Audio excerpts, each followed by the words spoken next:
Capital e Poder hoje, para mim, é algo diferente, especial e reflexivo. A nossa vida nos faz, muito pequenos ainda, cruzar com muita gente.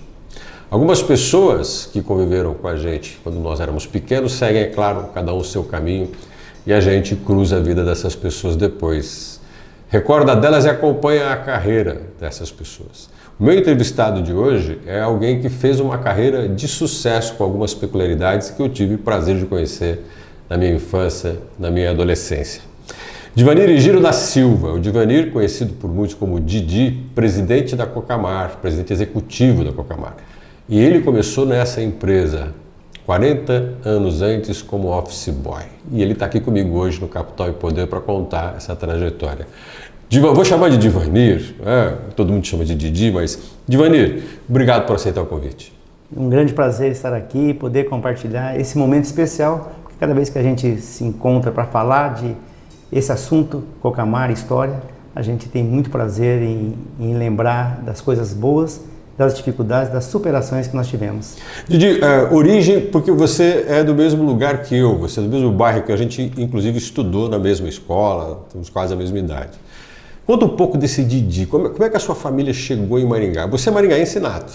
Maringaense nato, meus pais agricultores, minha mãe de Minas Gerais, meu pai de São Paulo, interior de São Paulo, se encontraram, trabalho, meu pai mais mecânico de automóvel, minha mãe trabalhando com café na região de Jaguapitã, Rolândia, Sabáudia, e se encontraram lá, casaram-se e vieram morar em Maringá.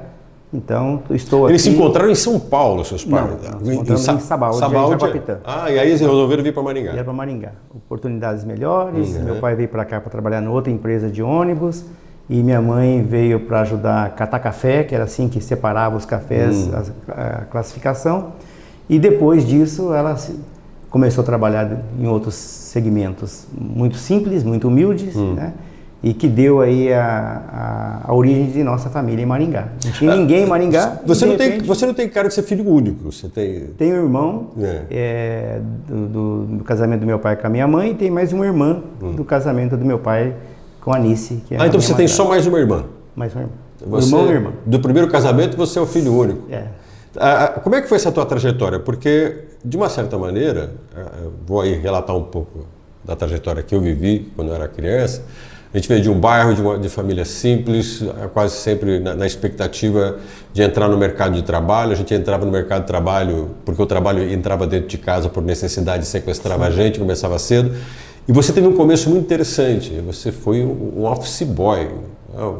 Como é que foi a tua entrada na Cocamar? Você fez uma carreira lá. Eu vim para...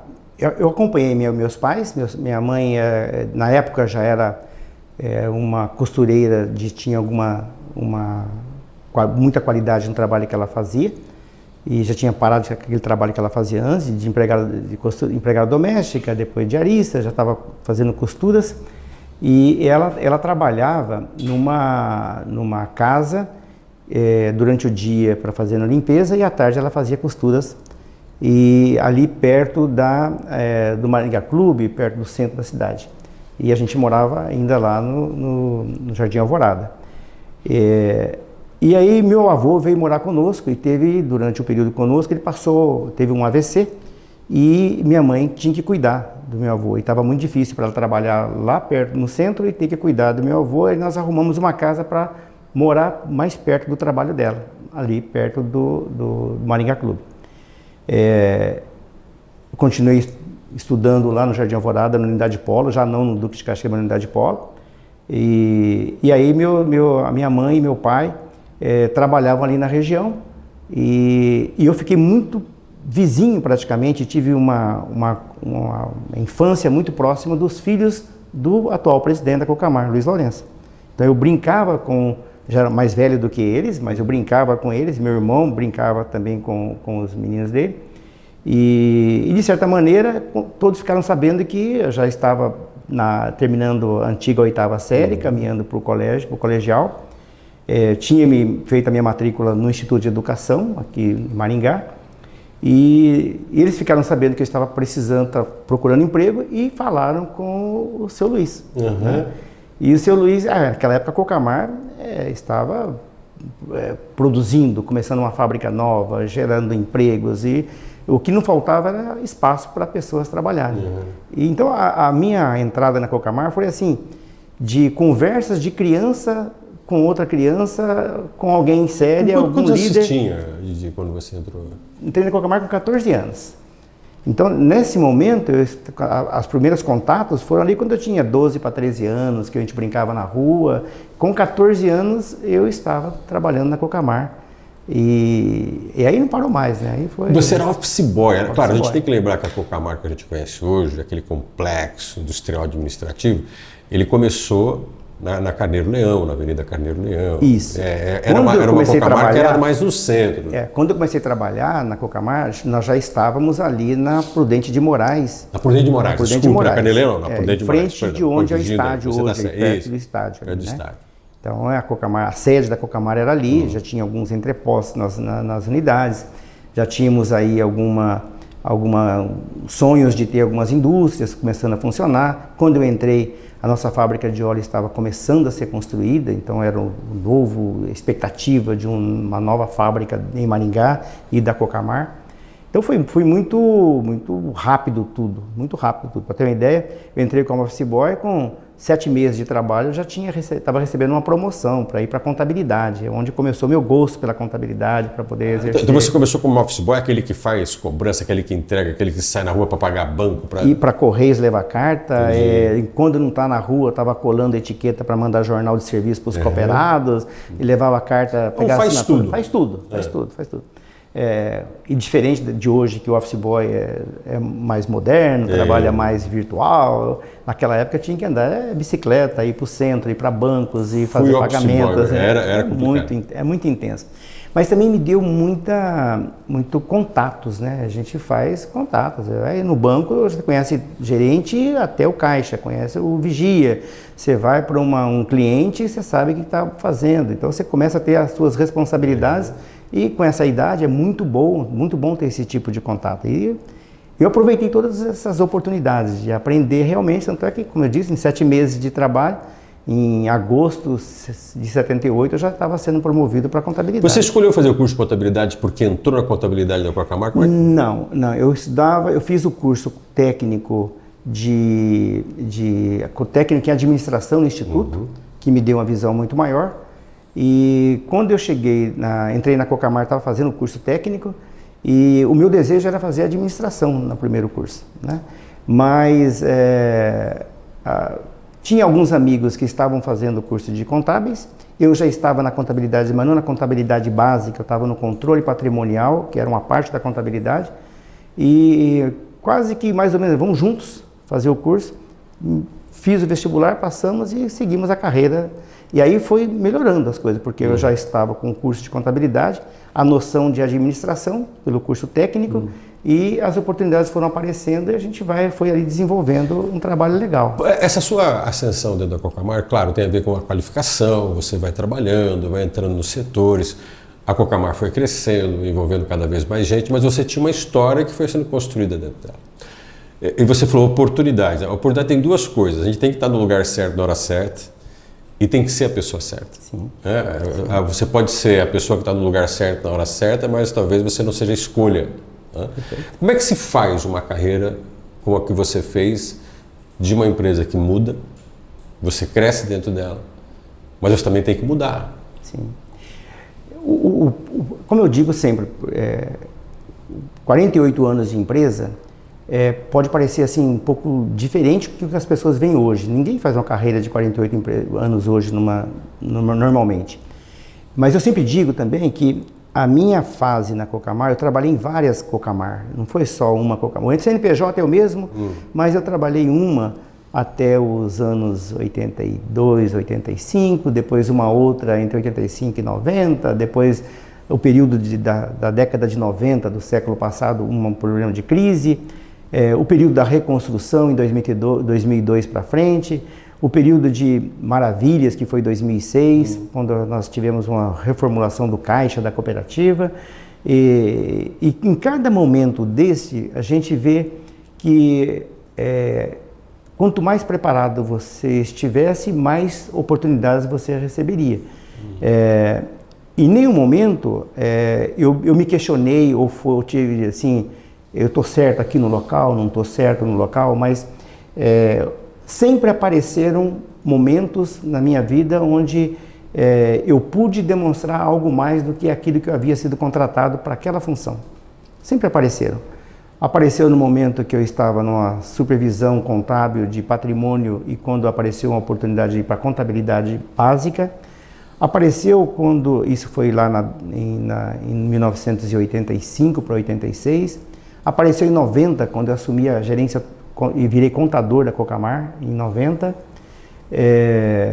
Apareceu a oportunidade quando eu tentei fazer uma carreira de professor. Eu fui dar aula na Universidade de Maringá e por 3 anos eu dei aula na aula de contabilidade. Desistiu de ser professor? Eu passei a ser professor a minha vida inteira, mas enfim. Gilson, é até difícil de falar isso, porque eu sofri durante o meu curso de contábeis com alguns professores que não se modernizavam e levavam até ficha de aula amareladas, assim por diante. E quando eu dei aula, o primeiro ano foi perfeito, o segundo ano mais ou menos, e quando eu fui para o terceiro ano, eu estava fazendo o segundo curso de administração, eu estava fazendo uma pós-graduação, eu tinha assumido uma posição nova na cooperativa e tinha acabado de me casar e eu não estava conseguindo dar conta.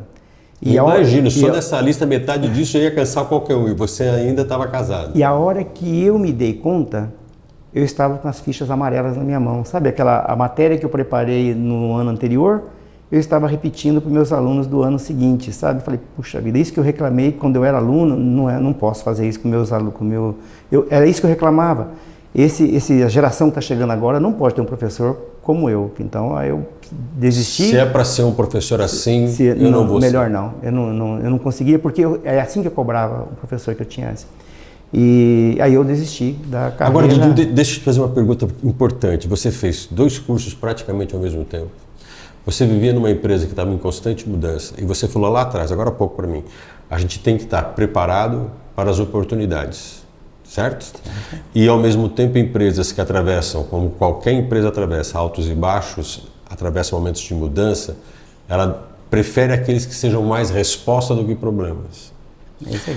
Como é que você conseguia ver estímulo, vontade de crescer, dentro de um lugar que você viveu ele profundamente? Diria que uma das pessoas mais importantes para dizer o que é uma empresa Cocamar, você viveu todas elas. Como é que a gente pode, na tua opinião, estar sempre pronto e disposto a ser solução e não problema, diante de uma empresa que você às vezes pode se acomodar, às vezes você pode ter momentos que você fala, não acabou, chega meu tempo aqui, acabou, que você deve ter teus momentos. Como é que você faz para ser resiliente e ao mesmo tempo mudar? Eu sempre coloquei para minha família, e você tem que ter paixão pelo que faz. E você tem que enxergar ali onde você pode fazer melhor. E eu sempre tive isso. Desde o começo da minha carreira, talvez nem percebesse isso quando eu tinha minha adolescência, mas quando eu comecei a atingir ali meus 20 e poucos anos e vi o movimento que nós tínhamos na cooperativa e aquilo que quem estava melhor preparado ou quem estava assumindo posições eram aqueles que estavam mais preparados, que mais se dedicavam, que tinham mais paixão. Aí você começa também a mudar um pouco a tua forma de trabalhar. Então, a entrada da faculdade me deu... eu entrei muito cedo na faculdade, com 17 anos, eu terminei o curso com 21, né? Então foi muito, muito bom. Com 2 anos depois já estava entrando na segunda faculdade, então eu via esse movimento, tanto na academia quanto dentro da empresa, as pessoas que se dedicam, pessoas que cresciam eram as pessoas que se dedicavam e faziam algo mais. Então eu me inspirei em algumas pessoas, me inspirei. Você teve alguns modelos teus que foram... Tive modelo assim de... eram meus gerentes, o Luiz Lourenço, que para mim é o meu grande ídolo desde sempre, né? Porque ele, além de ser vizinho, ele praticamente foi mostrando o tempo todo que ele tinha uma força enorme para poder superar as dificuldades e enfrentar as dificuldades, e apresentando novidades, apresentando coisas novas. Às vezes, coisa nova na administração não é tão simples de apresentar como um técnico industrial, um gerente comercial e assim por diante. Mas apareceram oportunidades. Em 2002, na mudança, quando a gente acaba a renegociação, nós tivemos que fazer uma avaliação com todo o nosso quadro gerencial, né? E naquele momento a área de gestão de pessoas estava sob minha responsabilidade. E nós trouxemos uma equipe de fora, uma equipe de Curitiba, para fazer uma avaliação do potencial de gerentes, o que é chamado assessment, de todo o nosso quadro gerencial. E ali nós recebemos algumas avaliações positivas daqueles que, ó, esses aqui são bacanas, devem continuar, alguns estão fora. A gente já sabia que já tínhamos recebido orientação que ao final de um processo como esse, ficam feridas abertas que têm que ser fechadas, e algumas são fechadas com curativo e outras são fechadas com desligamento, com saídas e assim por diante. E algumas observações importantes foram feitas para todos os gestores que ficaram na cooperativa. E naquele momento, em 2002, eu tive uma entrevista que não me esqueço até hoje, de tão profunda que foi, na hora que me fizeram a devolutiva, dizendo o seguinte: ó, você tem uma capacidade tremenda, você tem uma avaliação de perfil adequado para a empresa que você tem aqui, você tem muito desejo, muita vontade, muita expectativa, e você está precisando aqui duas coisas que eu entendo que você precisa fazer para complementar esse teu perfil. Você precisa ter alguma outra atividade, né, mais vinculada à questão da assistência, a questão de ajudar, ser uma filantropia, né, altruísmo, tem que fazer alguma coisa nesse sentido, porque estava muito focado na empresa, muito focado na família, você tem que ter um pouco mais, uma visão um pouco diferente. E uma outra coisa que você tem que fazer pega a questão de aliviar o teu coração. Pensa assim, traga a religiosidade para dentro de você. Espiritualidade. Espiritualidade. Mas dentro da organização, não estou falando de religião, estou falando de espiritualidade. Trate as pessoas com humanidade, trate as pessoas de maneira diferente, seja altruísta, procure fazer do teu tempo que está sobrando alguma coisa em prol da comunidade, faça alguma coisa um pouco diferente. Coisa engraçada, hein? Por que isso mexeu tanto? Mexeu porque eu nunca tinha lido nada ou ouvido nada a respeito desse assunto. E eu tinha trazido uma carreira mais técnica, mais pragmática até então. E quando vem dessa maneira, e tudo que aconteceu depois da minha carreira, a explosão de 2002 para cá, e em 2006 ir para o Conselho de Administração, para a diretoria secretária, e depois chegar como presidente lá em 2012, 2013, tudo aconteceu de maneira muito mais serena na minha vida com relação a tudo isso.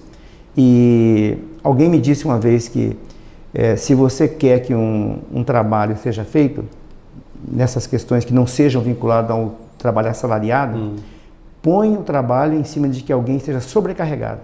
Se você colocar em cima de alguém que esteja mais leve, ele não vai fazer. Então, eu ouvi aquilo e falei, vamos experimentar.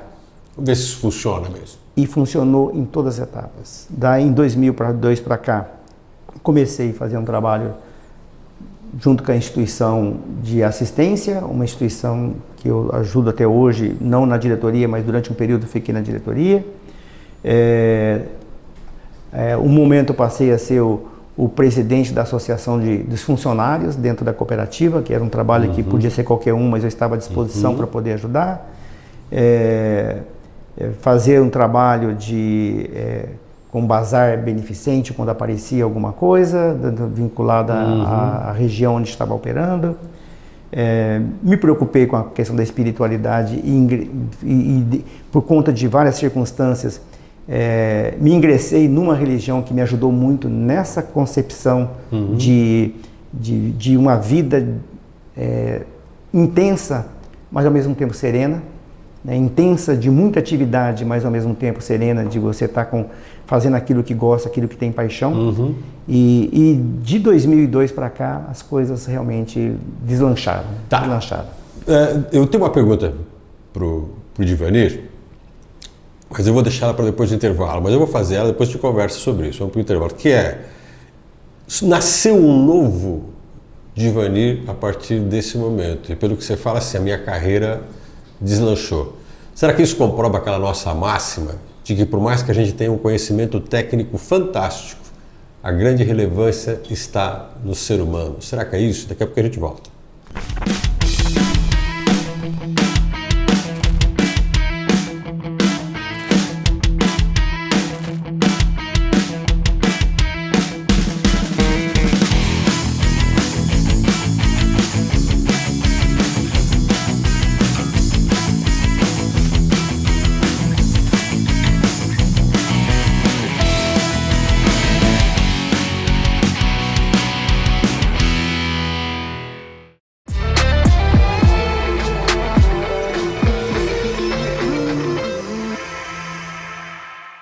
Capital e Poder hoje está entrevistando o presidente executivo da Cocamar, Divanir Higino da Silva. O Divanir tem uma carreira, e eu quase que reduzi essa carreira, praticamente 50 anos de empresa dentro da Cocamar, uma história fantástica. E antes do intervalo, o Divanir falou assim, bom, teve uma entrevista avaliando o meu trabalho que mudou a minha vida.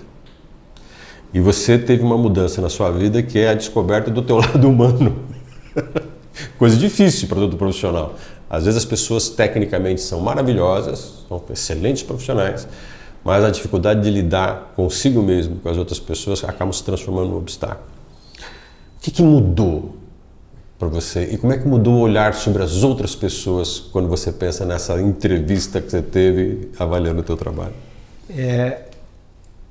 Como a mudança ela esteve junto com a fase que eu estava, que também gestão de pessoas estava sob minha responsabilidade, eu já não podia mais olhar somente sobre o aspecto pragmático, as atividades, as rotinas, os processos e assim por diante. Eu tinha que olhar que para que as coisas funcionarem, a gente tinha que ter pessoas que conduzindo processos. Como a gente já discute sempre esse assunto, cada pessoa é uma pessoa, cada pessoa tem diferença e nós temos que, o grande trabalho do gestor é identificar as pessoas que são mais adaptáveis ou adaptadas àqueles processos que a gente precisa. E eu tive muita felicidade mesmo de que nesse período de 20 anos, 22 anos, 23 anos que a gente está falando dessa grande mudança, eu sempre tive junto de mim pessoas muito humanas, muito preparadas. Pessoas que me ajudaram muito nesse propósito meu, que era de não somente olhar processos e recursos materiais, recursos financeiros, que pessoas tinham um peso muito grande. E mesmo em situações muito difíceis, que era de demissão, terceirização, redução de quadro, pedir para que os colaboradores dedicassem um pouco mais, se esforçassem um pouco mais, momento de crise que não dava para pagar uma hora extra, fazer alguma coisa diferente. Sempre tive ao meu lado pessoas que estavam dispostas a ajudar, a contribuir. Então aquele meu papel que eu tive no começo, que era me dedicava extremo, fazia tudo e não me preocupava em horário de ir embora. Chegou momentos que eu trabalhava durante um período, o dia todo, só tinha uma máquina de processamento de dados na cooperativa, então eu ia embora para ir para a faculdade, 7 horas ia para a UEM direto, voltava da UEM, alguém ficava usando essa máquina até 11 horas, meia-noite, eu voltava da UEM, ficava ali até 3, 4 horas da manhã fazendo trabalho, ia para casa, dormia e 8 horas estava de volta para fazer o trabalho. Então, pessoas dedicadas. Por quanto tempo você fez? 1 ano, 2 anos, assim, porque a gente estava com a dificuldade. Não, era o momento. Era o momento, eu precisava daquele momento. Mas muitas pessoas têm esse perfil, muitas pessoas estão à disposição para contribuir. E eu tive muita felicidade. Muita felicidade. Agora deixa eu fazer 2 perguntas. Aí você responde na ordem que você quiser. Foi pouco tempo que você teve que, né, trabalhar das 8 até as 19, ir para a faculdade, voltar da faculdade, ficar até as 3 da madrugada. Tudo bem, é uma questão de tempo, mas existe uma coisa de comprometimento, né? O que move o comprometimento de uma pessoa, que são momentos que, se a empresa está vivendo uma crise, a dedicação sua também te exige muito. Né? Momentos em que você está super cansado. A gente não deixa a nossa vida pessoal, tem coisas que a gente tem que abrir mão para isso.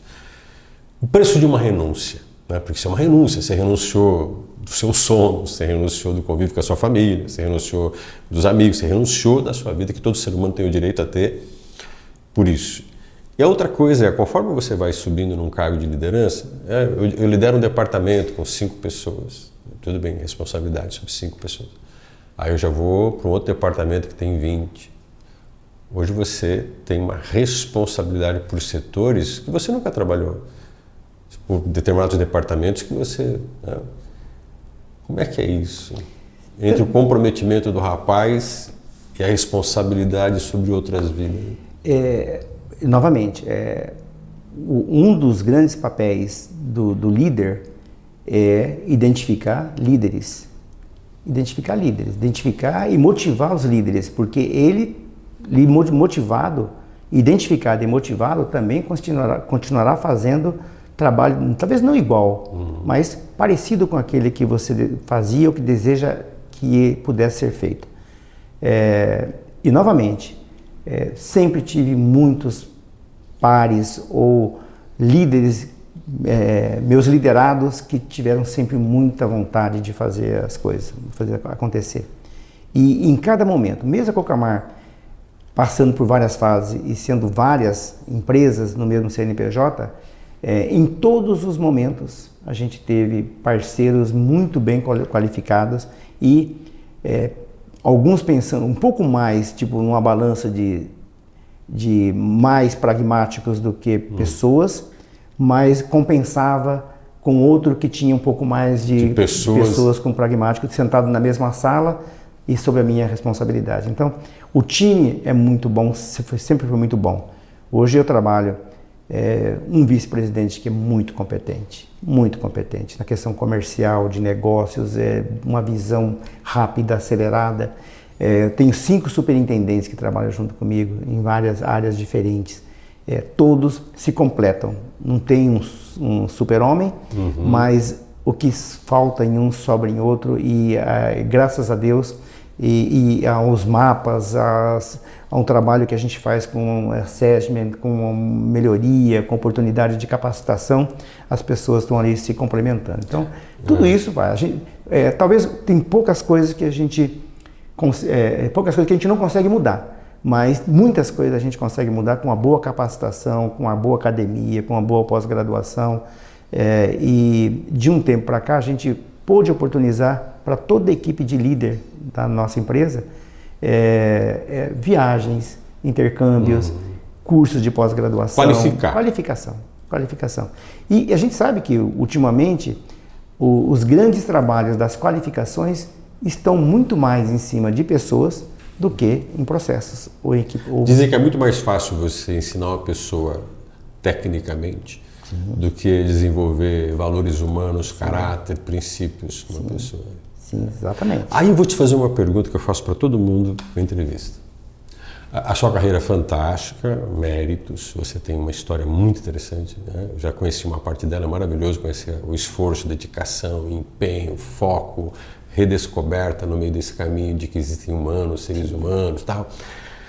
Mas todo mundo, eu sempre falo, o mundo não é um doce eterno, a gente também já experimentou o amargo. Os grandes seres humanos erram, os grandes seres humanos tropeçam, os grandes seres humanos cometem equívocos, os grandes seres humanos fazem escolhas erradas. Quantos tropeços suas escolhas? E onde estão os erros do Divani? Eu prefiro, não dar muita importância. Mas eles existem. Eles existiram e com certeza serviram como experiência para que não cometesse novos erros. Por exemplo, eu demorei muito para fazer uma pós-graduação em empresarial. Eu fiz uma pós-graduação assim que tinha terminado o curso de contábeis, fiz uma especialização em contabilidade gerencial. Depois eu fiz curso de administração. Terminei o curso de administração em 88, 81, depois fiquei um tempo sem estudar, fiz pós-graduação, depois voltei a fazer a graduação. E só voltei para pós-graduação numa possibilidade de fazer um FGV em 2000. Então eu fiquei 12, 13 anos ali praticamente sem estudar. Eu acho que eu podia ter contribuído muito mais com a Cocamar do que nesse período todo. Se você tivesse qualificado antes. Tivesse estudado. Mas assim, eu julgo assim, Gilson, que não teve erros que tenham marcado a minha vida a ponto de falar assim, eu me arrependi ou podia ter feito algo muito diferente com relação às questões profissionais. Teve, sim, demissões de pessoas que não precisavam ter demitido, desligamento, decisão de operações da cooperativa que podia ser feito diferente, mas nada que impactou em algo tão relevante que pudesse colocar em risco uma cooperativa, nada que colocasse em risco a minha família, nada que colocasse em risco valores pessoais, sabe? Eu coloco assim que eu tenho, novamente, eu tenho uma felicidade enorme de ter recebido muita graça de Deus mesmo, de o tempo todo estar ali sendo bem orientado, bem instruído, de uma certa maneira, incentivado para o bem, incentivado para praticar as coisas boas. Eu tinha uma pergunta final para te fazer, mas eu vou fazer uma antes. Né? Por quê? Pela pessoa que você parece ser. Né? Você é uma pessoa muito comprometida, você é uma pessoa que aprende com os erros, né? Pelo que eu vi, você é uma pessoa que aprendeu a lidar consigo, com os seres humanos, e você conseguiu uma carreira de sucesso, inquestionável.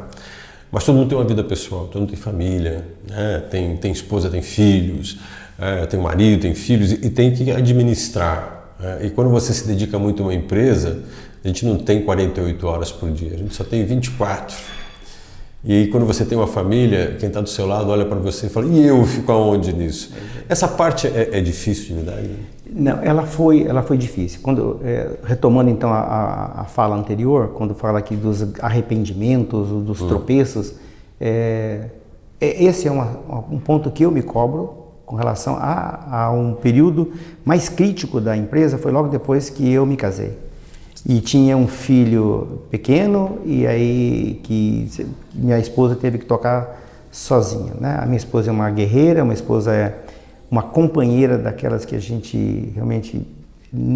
É tudo aquilo que a gente poderia imaginar, eu nem imaginar receber de Deus para poder estar junto e entender as circunstâncias, entender a distância e dar o apoio que pudesse, o máximo que ela poderia dar na situação de ter uma casa para cuidar, um filho novo, depois uma outra filha para poder cuidar, e depois aí mais algumas situações que aconteceram no meio do caminho. Mas a minha esposa é magnífica, eu sempre falo, tenho muita gratidão pelos meus pais, gratidão pela minha mãe. Meu pai foi sempre o mais humilde, mais simples, e o que hoje a gente podia falar assim que é mais acomodado. Minha mãe sempre foi uma guerreira, trabalhava, corria atrás, buscava oportunidade. Eu até assim, brincava com ela antes, eu estou na Cocamar por tua causa, porque se você não tivesse saído do Jardim Alvorada, vindo aqui para onde você estava, para cuidar do vô, eu não teria contato com os filhos do Luiz Lourenço, e teria a oportunidade. Então eu devo muito, mas devo para meu pai também os valores, sabe, valores de seriedade, de honestidade, de simples, mas honesto em tudo aquilo que faz. E passada essa gratidão então para os meus pais, eu tenho gratidão pela minha esposa, e depois com os meus meninos. Os meninos também me ajudaram muito, e quando começaram a entender essa situação, apoiam sempre. Mas de 2012, 2013 para cá, as coisas já estão um pouco mais adultos, mais serenos, mais compreensíveis. Eu tenho vivido mais em casa, muito mais... Netos? Tenho um neto, 4 anos, o meu amor. Também tenho. E a minha vida de lá para cá, por exemplo, desde 2005, 2006, eu tenho um relacionamento com um clube aqui em Maringá. E assim, pela minha experiência, em pouco tempo do clube, eu já estava na diretoria e fiquei presidente durante um período, né? Agora estou na vice-presidência. E o clube é de um esporte só, mas que me permite que eu e minha esposa, todo sábado, 7h da manhã, a gente está no clube e jogamos juntos das 7 até... Isso me deixou curioso. A última pergunta que eu te falei, que é? Jogamos golfe. Golfe? Ah, que legal, você gosta de golfe. Eu gosto de golfe. Nunca consegui jogar. Por um acaso eu participei, gostei demais. Ela demorou um pouco para engatar, mas engatou. Meu filho joga bem. E aí tem essa oportunidade. Então, como o relacionamento fica muito forte, porque a gente, durante a semana com toda a correria, mas o sábado é reservado para nós. Então a gente faz uma caminhada de 4 horas jogando e conversando todo sábado. Só nós dois jogamos, não jogamos torneio, não chamamos mais ninguém para jogar com a gente, nós ficamos nós dois jogando junto nesse período. Última pergunta para você, que é a pergunta que eu faço para todos os meus entrevistados. Né? Meu podcast é Capital e Poder. Eu queria que você definisse de uma forma bem rápida o que é capital e o que é poder para o Divanir. Não tem muita diferença, capital e poder, mas presença física e espiritual em tudo aquilo que você faz. Isso é capital e poder. Não é com o título de uma pessoa que chega a presidente, não é com os recursos financeiros que acumula num banco, mas é esse patrimônio que a gente esteja bem fisicamente conosco mesmo. Eu tenho essa satisfação de ter me reencontrado nesse período de 2002, me reencontrado com a saúde física, que eu estava a ponto de infartar, porque poucas pessoas sabem disso, mas eu já pesei 120 quilos, com esse peso que eu tenho aqui, né? Com esse tamanho que eu tenho aqui. Então eu estava pronto para morrer. E o dia que eu comecei a mudar essa questão de me reencontrar comigo mesmo, uma decisão foi: eu vou ter uma vida saudável. E passei a ter vida saudável, com caminhadas todos os dias, com alimentação controlada, com sonos bem dormidos, e hoje eu tenho prazer de falar: puxa vida, eu perdi 1/3 meu, né? E estou bem de saúde e estou bem espiritualmente, a ponto de falar: olha, eu consigo transmitir para o meu quadro de liderados um pouco dessa serenidade que eu cobro também, truculento às vezes, mas eu tenho muita tranquilidade de cobrar coisas boas dele. Então eu fico o maior patrimônio, capital e poder, patrimônio físico e espiritual. E perdeu jogando golfe, jogando golfe. Primeiro eu queria te agradecer muito pela tua presença aqui. Obrigado. Eu que agradeço. É muito bom falar, porque a gente vai falando e relembrando e colocando as coisas no seu devido lugar. Eu que agradeço, é uma satisfação enorme. Você, Gil, a história que a gente já se conheceu antes. E que história, né? De longa data. E a gente vê quanto que é importante a gente falar disso, né? Falar disso. Muito obrigado, tá? A gratidão é minha.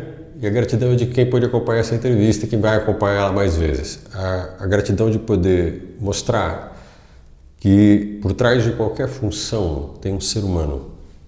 Seres humanos passam por momentos difíceis nos lugares que também passam por momentos difíceis. Seres humanos se descobrem. Os bons seres humanos são aqueles que descobrem dentro de si algo a mais do que simplesmente as tarefas do dia a dia, o que a gente considera que é o caminho natural. Existe um propósito para se estar aqui, para se viver. Quem tem consciência de que isso existe faz uma carreira de sucesso, e o Divanir é um exemplo disso. Até o nosso próximo encontro.